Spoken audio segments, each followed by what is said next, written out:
உங்களுக்கு இஷ்டமான, ரொம்ப பிடிச்ச, உங்க கூட உங்க ஜாதக கட்ட பிரகாரம் உங்களுக்கான தெய்வங்கள் ஏதாவது ஒன்று உங்களோட நீங்க வச்சுக்கணும்.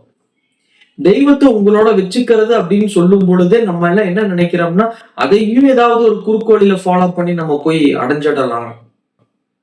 இந்த போய் எந்திரம் வாங்கி கொண்டுட்டு வந்து வீட்டுல மாட்டுறது, பல பூஜைகள் வீட்டுல வச்சு பண்றது, மாந்திரிகங்கள் பண்றது, இந்த மாதிரி ஏதாவது நம்ம பண்ணி நம்ம டக்குன்னு ஒரு தெய்வத்தை கூப்பிட்டு வச்சுக்கலாம். அது தவறு.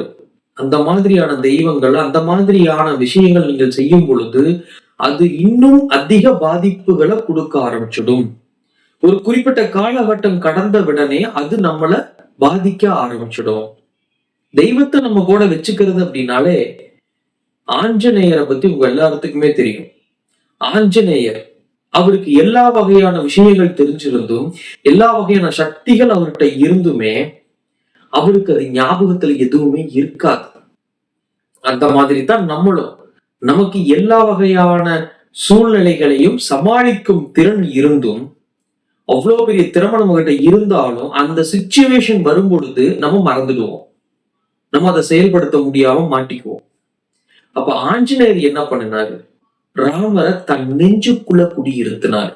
அதனாலதான் நிறைய இடத்துல பாத்தீங்கன்னா ஆஞ்சநேயர் இப்படி பிறந்த மாதிரி அதுக்குள்ள ராமன் சீதையோட படம் தெரியும். அதற்கு அர்த்தம் என்னன்னா, தன் நெஞ்சுக்குள்ள அவரை குடி வச்சிருந்தார். நம்மளும் நமக்கு இஷ்டப்பட்ட தெய்வம், இல்ல நமக்கு ஜாதக கட்டத்துக்கு நமக்கு எந்த தெய்வம் சரியா வருமோ அந்த தெய்வத்தை மனசார நினைச்சு நம்ம மனசுக்குள்ள குடியிருத்தி வச்சிருந்தாலே, நமக்கு ஒரு கஷ்டமான சூழ்நிலை வரும் பொழுது அது நமக்கான அறிகுறிகளை காமிச்சுக்கிட்டே இருக்கும். நம்மள சரியா வழி நடத்தும். இந்த பெர்ஃபெக்ட் அப்படிங்கறத நம்மளால சரியா கொண்டுகிட்டு போக முடியலனாலுமே, இந்த தெய்வம் நம்ம மனசுக்குள்ள நம்ம குடி வச்சிருக்கிற தெய்வம் நம்மள பெர்ஃபெக்டா வழி நடத்தும். இது உங்களுக்கு கேட்கறதுக்கு சாதாரணமா இருக்கலாம். ஆனா இது அவ்வளவு சாதாரணமா நீங்க தட்டி கழிச்சிடக்கூடாது. இதை நீங்க ட்ரை பண்ணி மட்டும் பாருங்க, அது எப்படி வேலை செய்யுதுன்னு பாருங்க. இந்த உலகத்திலேயே மிகப்பெரிய எந்திரம் எதுனா நம்ம உடம்பு.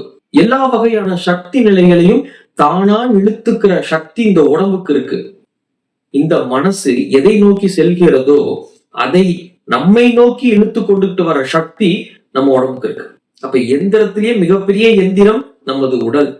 அப்பேற்பட்ட உடல்ல அந்த தெய்வ சக்தியை நம்ம மனதார வச்சிருக்கும் பொழுது இந்த உடம்பை எந்திரமா இயங்க ஆரம்பிச்சிடும். உங்களுக்கு ரொம்ப பிடித்தமான, ரொம்ப இஷ்டமான ஒரு தெய்வத்தை உங்க மனசுக்குள்ள குடியிருத்துக்கோங்க.